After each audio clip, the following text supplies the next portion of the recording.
عبداللہ بن مبارک رحمت اللہ علیہ کے پاس ایک آدمی آیا، حضرت میرے اوپر 700 دینار کا قرض ہے، بڑی ٹینشن ہے، ہر وقت فکر رہتی ہے، اگر آپ میری ہیلپ کر دیں تو میں اپنا قرض ادا کر دوں۔ حضرت نے چٹ لی اور جو اپنا خادم تھا، سیکٹری تھا، اکاؤنٹنٹ تھا، اس کو چٹ لکھ دی اور کہا کہ بھئی یہ پیسے جا کر فلاں بندے سے لے لو۔ وہ بڑا خوش ہوا کہ مجھے 700 دینار مل جائیں گے۔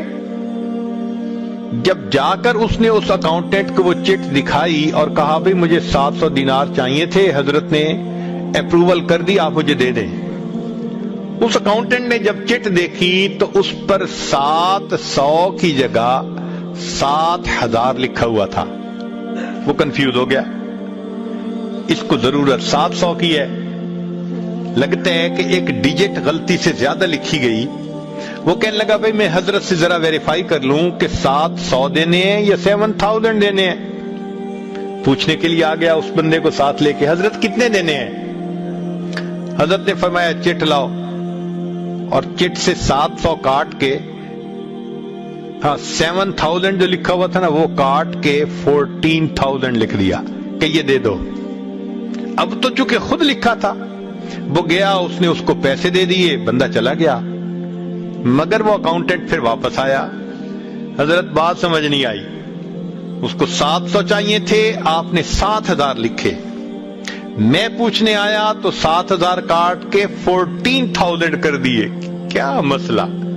حضرت نے فرمایا کہ دیکھو اس نے 700 مانگے تھے، میں 7000 دینا چاہتا تھا تاکہ اس کا دل خوش ہو، ان ایکسپیکٹڈ خوشی اس کو ملے۔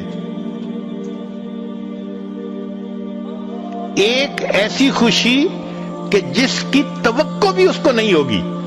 700 تو وہ ایکسپیکٹ کر رہا ہے نا، میں نے 7000 لکھ دیے، آپ نے میرا کام خراب کر دیا، ویریفائی کرنے آ گئے۔ اب اگر اس کو 7000 بھی دے دیتے تو وہ اچانک خوشی نہ ملتی، تو میں نے کاٹ کے 14000 کر دیے کہ اس کو اچانک خوشی ملے۔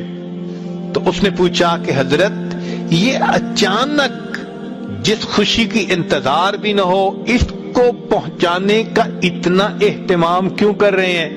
فرمانے لگے میں نے نبی علیہ الصلوۃ والسلام کی ایک حدیث مبارکہ پڑھی ہے کہ جب تم کوئی مسلمان کسی دوسرے مسلمان کو ایسی خوشی پہنچائے جس کی وہ توقع بھی نہ کرتا ہو، اس خوشی پہچانے پر اللہ اس کی زندگی کے پچھلے سب گناہوں کو معاف فرما دیتے ہیں۔ ہم اپنے والدین کو خوشی پہنچائیں، بیوی کو خوشی پہنچائیں، بچوں کو خوشی پہنچائیں، اپنے دوست کو خوشی پہنچائیں، دیکھیں زندگی کے گناہ معاف ہوتے ہیں۔